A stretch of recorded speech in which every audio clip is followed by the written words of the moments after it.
Fala pessoal, beleza? Eu sou o Fábio, sejam muito bem-vindos ao canal de Resenhas dos Perdidos no Tempo, onde a gente bate papo e troca ideia sobre quadrinhos, RPG e assuntos relacionados. Então, se liga aí que a resenha de hoje já vai começar e vamos continuar aqui a nossa exploração do Um Anel RPG. Cenário aqui ambientado, baseado na obra do Tolkien, né, trazendo toda a Terra-média aqui pra gente explorar, e a gente está fazendo justamente isso, passando geral aqui pelo livro, capítulo a capítulo, falando da lore, do sistema, tudo que foi interessante para vocês terem um panorama geral aqui do jogo, beleza? Quem tá chegando agora, não entra em pânico, é só acompanhar aqui no card, eu vou deixar a playlist exclusiva do Um Anel RPG, para você acompanhar a série desde o início, ou rever alguma coisa, assistir algum vídeo que você perdeu, pra gente seguir aqui explorando em busca da demanda do anel sem problemas, beleza? Então olha só, no vídeo passado, a gente começou aqui a falar um pouquinho da resolução de ações, do sistema, como é que funcionam as jogadas de dado, etc. Vimos as jogadas básicas, né? Nesse vídeo, a gente vai fechar esse capítulo e vai começar falando justamente dos modificadores das jogadas. Ou seja, o que pode influenciar ou tornar as suas jogadas de dado básicas diferentes de alguma forma. Então, o que seriam, em linhas gerais, esses modificadores, né? São situações específicas, são estados que os seus personagens podem estar, que vão ocasionar, que vão gerar essas variações das regras, tá? Então a gente vai ter aqui, para começo de conversa, 5 possibilidades de modificação das jogadas básicas. As duas primeiras eu acho que são bem simples para quem já tem uma certa experiência no RPG, que são as jogadas favorecidas e as jogadas desfavorecidas. Quando eu começar a explicar para vocês, com certeza vocês vão lembrar aí de outros jogos que usam uma mecânica parecida. As jogadas favorecidas, elas vão ser feitas com os D12, tá? Os dados de façanha, conforme a gente explicou no vídeo anterior. Nas jogadas favorecidas, você vai jogar 2 D12, 2 dados de façanha, e ficar com o maior resultado. Nas jogadas desfavorecidas, você vai jogar 2 D12 e ficar com o menor resultado. Uma mecânica bem simples que existe em outros jogos, tá? Mas algumas pequenas considerações aqui mais específicas do Um Anel RPG. As jogadas favorecidas, o que elas são, né? A gente tem na figura aqui de algumas perícias, que a gente vai comentar mais na frente, o que ele chama de perícias favorecidas, ou seja, perícias que os seus personagens vão ter uma certa afinidade. Então, nessas situações, quando você estiver usando essas perícias favorecidas, você vai fazer uma jogada favorecida, como o próprio nome está dizendo, tá? E no caso das desfavorecidas, em linhas gerais, você vai ter algumas situações. Pode ser, deixa eu ler aqui um exemplo para vocês. Olha, pode ser um poder especial de um adversário, pode ser loucura, a gente vai ver como é que funciona isso em um capítulo posterior, pode ser algum defeito que o seu personagem tenha, ou pode ser alguma situação da própria narrativa, que vai determinar se você vai fazer uma jogada desfavorecida ou favorecida. Só adicionando aqui também, se você tiver situações que ao mesmo tempo favoreçam, né, e outras que desfavoreçam, você simplesmente desconsidera tanto o favorecimento quanto o desfavorecimento e faz uma jogada simples, uma jogada normal, com apenas um D12. Só uma coisa interessante também de mencionar, antes da gente passar para os próximos modificadores, é o seguinte: aqui no jogo tem uma situação também que é conhecida como o herói desfavorecido, ou seja, ele vai estar numa situação tal, e o livro dá um exemplo aqui da questão dos pontos de sombra, que a gente vai explorar também futuramente. Quando esses pontos de sombra chegam num determinado nível, o herói como um todo passa a ser considerado desfavorecido, ou seja, todas as jogadas que ele fizer vão ser desfavorecidas, e não só algumas pontualmente, dependendo das circunstâncias. Quando ele estiver nessa condição aí de herói desfavorecido, é tipo azarado. Tudo o que ele fizer vai ser com essa dificuldade, com essa penalidade extra. Seguindo adiante, então, a nossa terceira possibilidade de modificação das jogadas vai ser justamente os dados de sucesso extra. Olha, bem aqui. Como é que funciona isso? Em linhas bem gerais, vão ter algumas situações em que o seu personagem pode ganhar dados extras para facilitar a jogada. Quando ele estiver em alguma condição favorável, alguma coisa assim. O livro traz algumas mecânicas que dão uma ideia de como é que isso funciona. Então eu vou ler um trechinho para vocês. São 3 possibilidades, tá, de você ganhar esses dados extras. Bônus de esperança, bônus de inspiração e bônus de suporte. Então, como é que vai funcionar mais ou menos isso? Vou ler um trechinho de cada uma para vocês. Então, no caso do bônus de esperança, a pontuação de esperança de um personagem é o conjunto de pontos que representam a reserva do vigor espiritual que os heróis obtêm quando confrontados com probabilidades difíceis, ou quando um resultado particularmente bom é exigido pela circunstância. É como se fosse, pelo que eu estou entendendo, né, os bônus de esperança aqui, os pontos de esperança que seu personagem vai ter, é como se fosse aquela força de vontade, aquela reserva de energia mental para aqueles momentos realmente difíceis e desesperadores. E aí, para cada um ponto de esperança que você gastar, você ganha um dado extra, um dado D6, né, um dado de sucesso extra, para jogar no seu teste aí, para aumentar as suas possibilidades de sucesso, beleza? Em seguida, a gente vai ter a inspiração. A inspiração, como é que funciona? Certas circunstâncias podem resultar em um herói jogador ficar temporariamente inspirado. Heróis jogadores inspirados dobram o benefício de gastar um ponto de esperança. Ou seja, Quando você está só gastando os seus pontos de esperança, você gasta um e ganha um dado. Se você estiver inspirado, você vai gastar um ponto de esperança e vai ganhar 2 dados de sucesso. 2 D6 para adicionar na sua jogada. Uma boa, né? E por fim, a gente vai ter o suporte. O suporte, como é que funciona? É quando você está recebendo ajuda de algum outro jogador. Ou seja, um herói jogador pode fazer um esforço para ajudar outro membro da companhia que esteja fazendo um teste de perícia.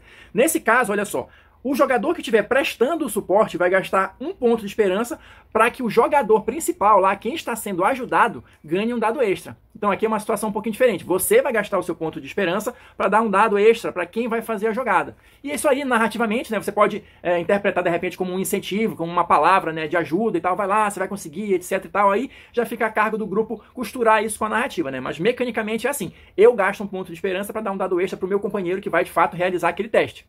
Seguindo adiante, o nosso quarto tipo de modificador vão ser as penalidades, né? Nem tudo são flores, nem sempre o que vai acontecer vai beneficiar o seu herói, então as penalidades existem justamente para isso. São desvantagens situacionais. Seja por conta da narrativa da situação que está rolando ali especificamente, ou pode ser o efeito de algum poder, o efeito de algum feitiço, alguma complicação, enfim. Se isso for um poder, vai estar descrito lá quantos dados você vai perder. Né? Se a gente estava falando aqui de bônus, você vai ganhar um dado de sucesso, um D6, nas penalidades você vai perder um D6 ou mais, vai depender aí da situação ou do poder, beleza? E para a gente fechar, a quinta e última possibilidade de modificação vai ser justamente o que o livro chama de sucesso mágico. O que é isso? O que é esse sucesso mágico? Geralmente ele está vinculado a algum artefato, algum feitiço, algum poder especial do personagem, né? Que geralmente vai exigir também que você gaste um ponto de esperança para ativar aquilo, né? Vamos colocar dessa forma. O sucesso mágico, ele é um sucesso automático, ou seja, você vai conseguir realizar aquela ação. Ah, então eu não preciso nem fazer o teste, já consegui. Não, você vai fazer o teste, mas assim, o resultado específico do teste, ele vai ser desconsiderado. Mas então por que eu vou fazer?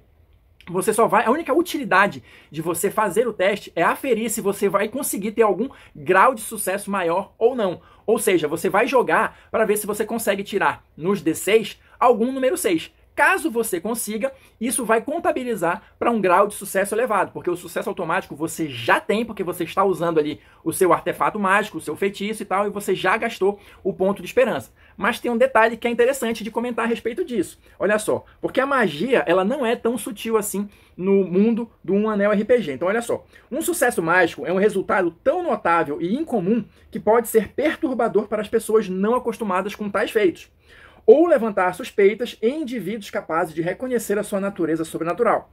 Além disso, efeitos mágicos evidentes, mesmo quando invocados para fins benéficos, às vezes podem ser mal interpretados, como muitas ocorrências sobrenaturais associadas ao trabalho de feitiçaria sombria. Um exemplo claro que eu acho que a gente tem disso, né, é o próprio Um Anel, né? Toda vez que o Frodo ou o Bilbo colocava, ele era automaticamente bem sucedido em se esconder, em ficar invisível, mas ao mesmo tempo ele atraía a atenção de Sauron. Isso é só um exemplo básico para a gente construir outras coisas, né? Não sei se o livro aqui vai trazer exemplo de artefatos mágicos, né? Mas a gente já pode adicionar mais essa camada aí quando a gente estiver jogando. Seguindo adiante, a gente vai começar a falar agora um pouquinho sobre as condições. Tá? Falamos já dos modificadores, né, das jogadas básicas. As condições elas vão ser estados que também vão afetar as suas jogadas, mas elas não são condições situacionais, vamos colocar assim, são estados em que os seus personagens se encontram e por isso as jogadas deles vão ser afetadas de alguma forma. Tá? Então, como é que vai funcionar isso? A primeira condição que a gente vai ter é arrasado. O que é o arrasado?